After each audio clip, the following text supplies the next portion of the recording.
Hi friends, happy morning. இன்றைக்கி கம்பு தோசை செய்யணும். கம்பு தோசை இது கம்புக்கு ஃபாக்ஸ் ஸ்டைலுன்னுவாங்க. பின்ன இது ஒரு 4 to 5 hours கொஞ்சம் நல்லா ஊற போட்டு அது ப்ளஸ் பட்டாணியும் ஜவ்வரிசியும் ஊற போட்டிருக்கேன். ஊற போட்டு இதை நல்லா அரைச்சி பேட்டர் ஆக்கிட்டு இதை நம்ம தோசை சுடலாம். பாருங்கள் ஃப்ரெண்ட்ஸ், இப்போ நம்மளுடைய 3ஐயும் அரைச்சாச்சு. இப்போ இதுக்கு தேவையான அளவுக்கு நம்ம உப்பு போட்டாச்சு. இதுக்கு தேவையான அளவுக்கு உப்பும் அதோடவே சேர்த்து போட்டு அரைச்சாச்சு. இப்போ இதில் கொஞ்சம் புதினா சேர்க்குறேன். இன்னும் கொஞ்சம் வெங்காயம், அதுக்கப்புறம் கொஞ்சம் சீரகம். இது ஹெல்த் வைஸ் ரொம்ப நல்லது. நம்மெல்லாம் மறந்துட்டோம்.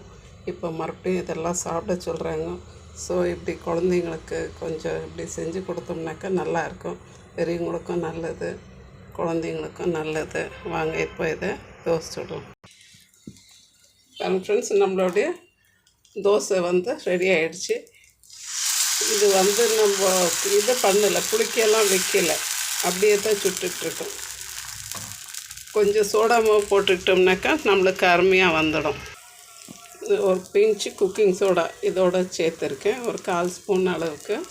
பின்ன இதை ஊற்றியாச்சு. ரொம்ப அருமையாக கொஞ்சம் எண்ணெய் ஊற்றணும். எண்ணெய், கீ இல்லை நல்லெண்ணெய், நம்மளுடைய இஷ்டம், எந்த எண்ணெய் ஊற்றலாம். கொஞ்சம் எண்ணெய் ஊற்றி எடுத்தோம்னாக்கா கொஞ்சம் நல்லாயிருக்கும். இப்போ இது கொஞ்சம் திருப்பி போட்டாச்சு. கொஞ்சம் இது வேகிறது கொஞ்சம் டைம் எடுக்கும். பட் இது சுடும்போதே பார்த்திங்கன்னா அந்த ஸ்மெல்லு சூப்பராக இருக்கும். அந்த கம்போடைய ஸ்மெல்லு சூப்பராக இருக்கும். இதுக்கு வேணும்னாக்கா நீங்கள் குழந்தைங்களுக்கு கொடுக்கும்போது கொஞ்சம் கேரட் துருவி கூட போட்டுக்கலாம். கொஞ்சம் கலர்ஃபுல்லாக இருக்கும். இன்னும் கொஞ்சம் மல்லி செடி, புதினா கொஞ்சம் எக்ஸ்ட்ராவாகவும் ஆட் பண்ணிக்கலாம். இது எல்லாருக்கும் நல்லது. சுகர் பேஷண்ட்டு, ப்ரெஷர் உள்ளவங்க இப்போது பார்த்திங்கன்னா நிறையா இந்த சிறுதானியங்க சாப்பிட சொல்கிறாங்க. ஸோ இப்போ ரொம்பவே இந்த சிறுதானியங்க யூஸ் பண்ணிகிட்டு இருக்கோம். அதில் இது ஒரு வெரைட்டி. இதுக்கு கொஞ்சம் நல்லா எண்ணெய் ஊற்றலாம். எண்ணெய் ஊற்றாமல் கூட சுடலாம். எண்ணெய் ஊற்றலைன்னா கொஞ்சம் வெள்ளை வெள்ளையாக இருக்கும். கொஞ்சம் எண்ணெய் ஊற்றினா அந்த வெள்ளையாக ஆகாது. அப்போ வெள்ளையாக ஆகுதுனாக்கா கொஞ்சம் ஒரு மூடி போட்டு வேக வச்சிட்டோம்னாக்கா நல்லா. பாருங்கள் ஃப்ரெண்ட்ஸ், நம்மளுடைய கம்பு தோசை ரெடி ஆகிடுச்சு. கம்பு, பச்சை பட்டாணி, ஜவ்வரிசி தோசை ரெடி ஆகிடுச்சு.